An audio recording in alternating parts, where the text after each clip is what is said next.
Estamos de volta com o nosso segundo episódio do Entre Manas, com o nosso convidado Leonardo Teixeira, mais conhecido como Léo. Léo, no episódio passado você falou aí quando você começou aí no mundo da música, né, que foi na igreja, e a gente já entendeu que você é um autodidata. Sim. Tem muita facilidade. Fala pra gente, ao seu ver, na sua opinião, quais são as vantagens e as desvantagens de ser um autodidata? Bem, eu enfrentei grandes desafios assim, né, até mesmo como autodidata, em entrar em algumas bandas e tal, de repente por não ler muito partitura na época, né, e digamos assim que o autodidata, ele tem que buscar isso, né, por exemplo, na época eu comprava muitos livros, muitas metodologia e li. Só que para eu chegar numa conclusão de um determinado estudo, eu não estudava apenas um método. Um exemplo, vamos pegar o violão em si. Pegamos um violão popular e tal, e aí toda aquela situação de existir assim, um método iniciante, intermediário e avançado. Eu pegava os três, lia, trabalhava tudo bonitinho, só que aí eu pegava já outros tipos de livros, né, de outros compositores, autores e tal, para comparar aquela ideia, né, se realmente...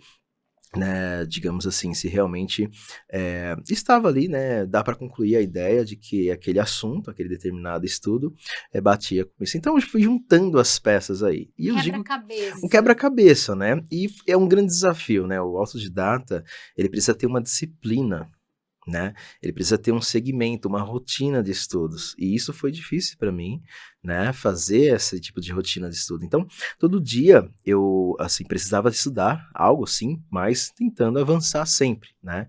É igual quando você vai fazer um curso e tal, nessa semana você treinou isso, na outra semana você vai adiante, né? Então, foi através disso que eu consegui adquirir uma certa disciplina nos estudos, né, sozinho, né? E meu irmão também me ajudava bastante, né? A gente entrava num acordo ali e tal, e o que ele pegava ali de assunto, a gente debatia, né?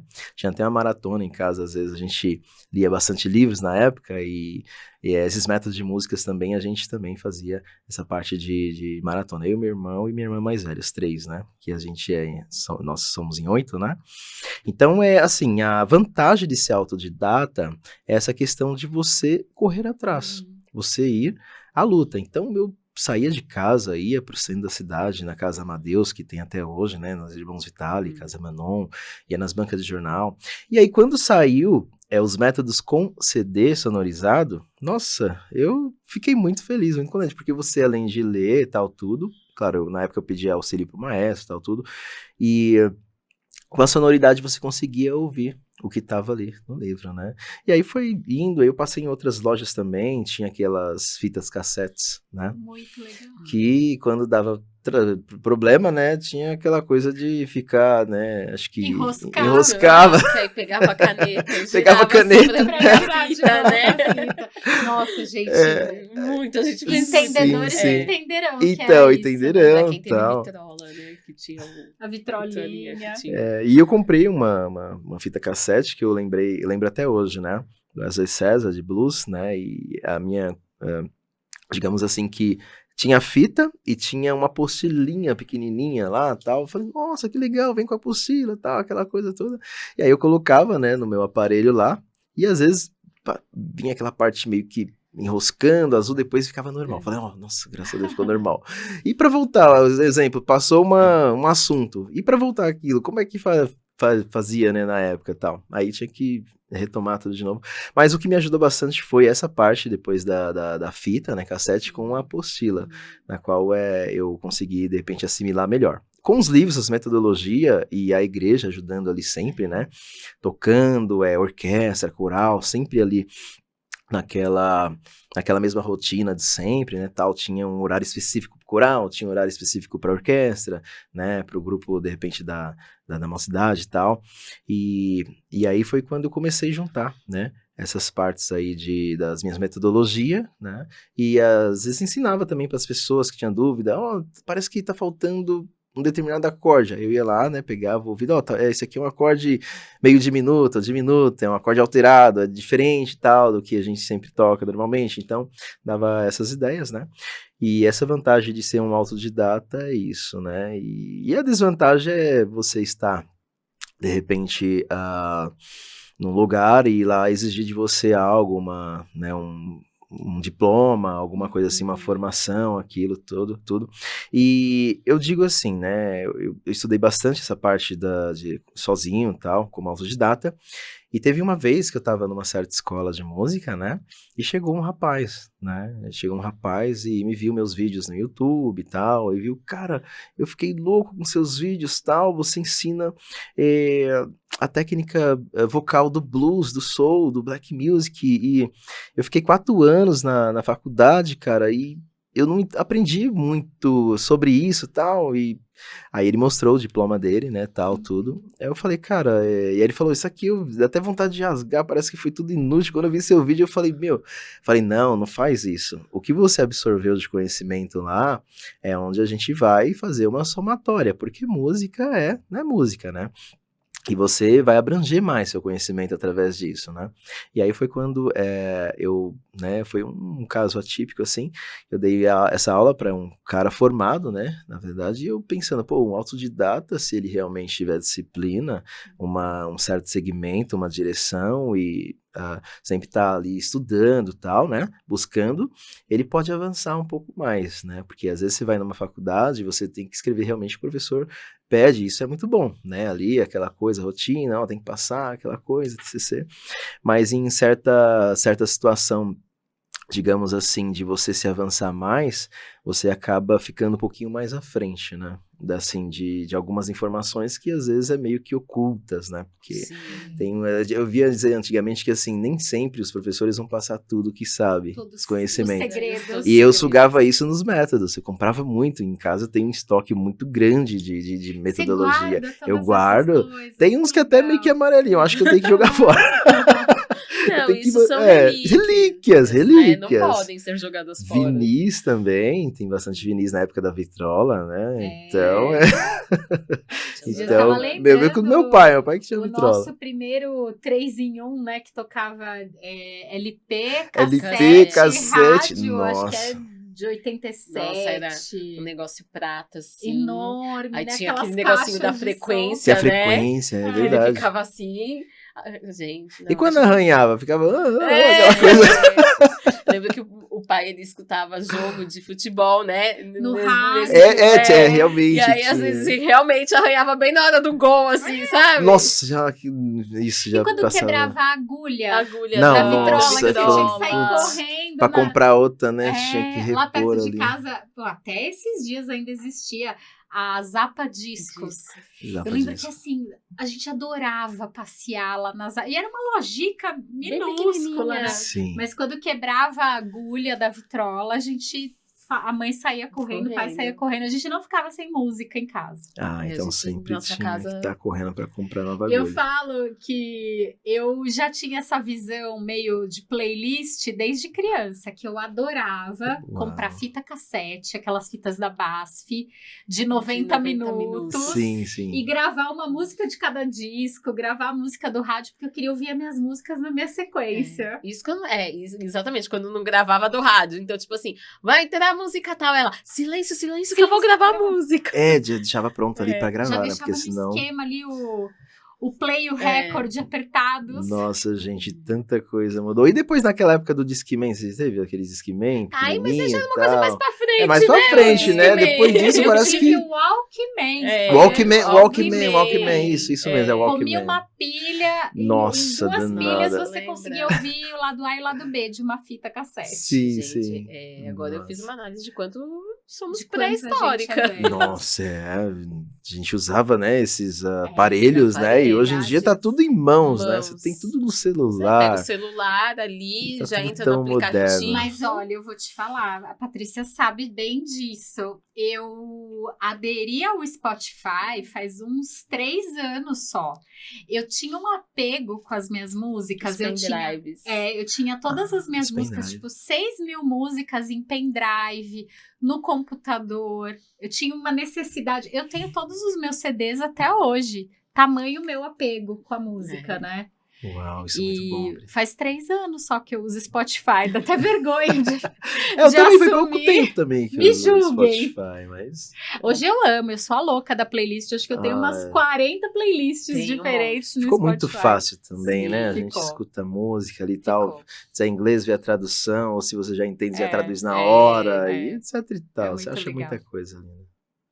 Que máximo. Ô, Léo, e de onde que veio o seu desejo de ensinar música? Boa, E boa. esse trabalho também como preparador vocal, né? Eu tive a felicidade de ser aluna do Léo, né, em técnica vocal também, por mais de 2 anos, uma das parcerias mais felizes da minha vida, né? Então, conta para o pessoal de casa, de onde que veio esse desejo de ensinar? Bem, esse desejo veio num momento em que eu via que o pessoal tinha muita dúvida sobre, de repente, como dividir uma voz, abrir vozes e tal. E como eu já era do instrumento harmônico, eu tinha mais facilidade, porque o teclado em si mesmo, o teclado ele já dá ali aquelas 3 notinhas, e se você considerar que cada nota dali é uma pessoa, você consegue, de repente, né, dividir, abrir vozes e tal. Só que o negócio não é só abrir vozes, é timbrar as vozes, na qual eles faziam, às vezes, por intuição, sabe aquela pessoa que vê você cantando e já começa a abrir vozes? E tem, assim, um ouvido, você percebe e tal. E aí o meu desejo de ensinar veio realmente na igreja, né? Que legal. E aí, toda vez que tinha dúvida no grupo, tal, alguma coisa, eu chegava lá, falava, ó, gente, é assim, dessa forma, tal, aí, pô, você abre vozes aqui. Aí eu vi que, de repente, a galera precisava mesmo dessa parte de estudar um pouco de teoria e tal. E aí eu me propus, né, ensinar de forma gratuita. Então foi aí que a gente marcou um dia, num sábado ali e tal. E aí eu comecei a lecionar, ensinar ali pra eles e tal. E o pessoal falou, cara, você tem uma facilidade pra ensinar, você passa assim a música como se fosse algo bem assim fácil pra você e tal. E foi daí que começou o desejo, né? E depois o pessoal de outras denominações, outras igrejas também começaram a me contratar, fechar contrato e tal, pra ensinar, de repente, músicos da igreja deles, né? Então, eu pegava, de repente, um sábado da 1 às 7 da noite. Então, da 1 às 2 horas da tarde, era só violão. Então, tinha uma galera que vinha com violão, aquela coisa e tal. E das 2 às 3 era guitarra, né? E das 3 às 4, contrabaixo. Das 4 às 5, teclado. E aí, das 5 às 6, era vozes, né, tal. E aí, das 6 às 7, era instrumento de bateria, né? Então, eu fechava, assim, praticamente quase o sábado todo. O dia todo. Mergulhava. Na música. E vinha, de repente, o dirigente, a secretária lá da igreja fechava comigo um contrato, assinava aquela coisa toda, e vinha 40 e poucas pessoas ali, né, se inscrever e tal. Gente. E aí é onde cada horário, assim, era, né, e era legal, assim, que eu recebia uns mimos, porque fica da 1 às 7, né, ali e tal, tudo, geralmente as pessoas traziam de casa, apresentação, maçã, banana, essa Falei, nossa, que legal, né? A gente tem essa coisa da maçã. Sim, né, a da maçã, professora. tal, principalmente no vocal, né? Falou, professora, você não falou que é maçã, tal, é bom, tal, pra voz, tal. E era isso, né? Aí comecei uns projetos em várias igrejas, tal, e a galera começou a me conhecer, e foi quando também eu entrei na parte do canto blues, né? Onde a gente tinha aqui no Brasil canto coral, a abertura de voz ali e tal, tudo, né? E aí eu comecei o canto blues, né, na igreja, e aí, de repente, eu conheci umas pessoas fora também querendo, né, que eu preparasse a voz deles também. A gente tem imagens. Tem uma imagem de você com o Gabi, né, que é um cantor. Sim, cantor Gabi. Ai, que Ah, legal. Quanto tempo vocês trabalharam juntos? Nossa, desde 2017. Eu lembro que ele entrou, Caramba. começou em agosto de 2017, começou a fazer aula e tal. Ele falou, professor, eu vou lançar minha música em 2018 e tal, no ano que vem e tal. E aí foi quando foi um estouro, né? Quando ele lançou com o MC Ariel e várias outras músicas também, né? E aí ele me chamou para preparar a voz dele também no estúdio da Áudio, né? Que ali eu vi bastante pessoas ali passando do meu lado, ali, Pérex, Thiaguinho, Ferrugem, um monte de cantores que eu só via às vezes na TV, Só na eu falei, TV? caracas. E aí a gente foi para uma sala mais, a gente na verdade preparei a voz dele na van, né, eu e uma outra fono também, a Amanda Lima, aí preparamos dentro da van, e tava lá o Rodriguinho, o Dan, e ele também. Aí depois de um tempo, né, ele tipo, me convidou para dar aula também para a equipe dele, né? De produtores, Que equipe legal. aí que trabalhava nessa parte aí também que tocavam também, músicos e tal, e aí, além de preparar a voz dele, dar aula de canto para ele, eu comecei também a lecionar para a equipe dele. Me entregou a equipe dele e hoje os meninos estão já muitas músicas no Voando. Spotify voando. Em 2018 começou a fazer muito sucesso, né? O Gabi, e até hoje está fazendo muito sucesso, né? Não, e tem uma outra figura extremamente importante aí, né? Que atravessou o mundo atrás de você, que é o Mahogany Beats, né? A gente tem umas fotinhos aqui com ele também. Como é que ele te achou? Como é que vocês se conectaram? Cara ganhador de 2 Grammys, né? Nossa. Ele que te achou. Digamos assim que ele foi completando 2 Grammy, produtor da Mariah, né? Foi produtor da Mariah, Dr. Dre, Jay-Z. E no caso, ele fazia parte de uma equipe de produtor musical, né? No projeto que o Gabi me chamou para participar, né? Que é o projeto do Gabi, chamada Gravadora Cha Music. E tinha muitas pessoas ali, muitos meninos da GR6 também e tal.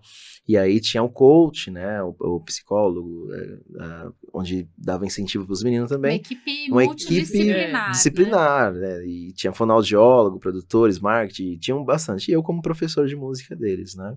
E aí foi quando o Mahogany, né? Se falou, eu quero fazer aula com você, professor, tal. E aí a gente começou, né? Comecei a dar aula pra ele e tal, de piano, teoria musical. Ele falou que era um dos sonhos deles. Tem foto da aula também, né? Acho que tem mais uma aqui, vamos ver. Olha, gente, sim, que legal. Sim. É legal, ele nasceu no Bronx, né, e realmente a fluência inglesa é muito grande e tal, mas ele falava espanhol um pouquinho de português, Vocês conseguiram se entender bem. Se entender bem, sim, a parte técnica de música inglesa é tranquila, né. Música é uma linguagem a linguagem, universal, o idioma também, e fomos conectando aí, né. E hoje ele tá produzindo muitos cantores aqui no Brasil, né, e esse é o Mahogany Beats. Gente, Léo é uma celebridade, realmente. Tô me sentindo super importante aqui. Eu acho que é um exemplo, né? É tão legal. Aqui no Entre Manas, a gente fala muito sobre viver as nossas paixões, né? Sim. Que o trabalho é uma oportunidade. Acho que quando você consegue, através do seu trabalho, viver aquilo que você ama, que você respira, as coisas acontecem, né? Esse tipo de encontro acontece, esse tipo de parceria acontece. Isso é verdade. A conexão, aquele network, você vai fazendo contatos, né? Isso é muito importante. Poxa, que legal, né? Muito bom. Nossa, ainda tem coisa, hein? Muita coisa, Leozito. Se prepara, a gente vai ainda tem muita coisa pra você falar aqui. Legal. E no próximo episódio, só vou dar aqui, ó, um spoilerzinho. O Léo vai falar sobre o blues. Então... Será que vai ter uma canja? Ai, será, gente, que ele vai tocar um pouquinho aqui prestigiar a gente com essa música? Então fiquem ligadinhos que segunda-feira, às 12h30, o Entre Manas está de volta com o Léo. Até lá!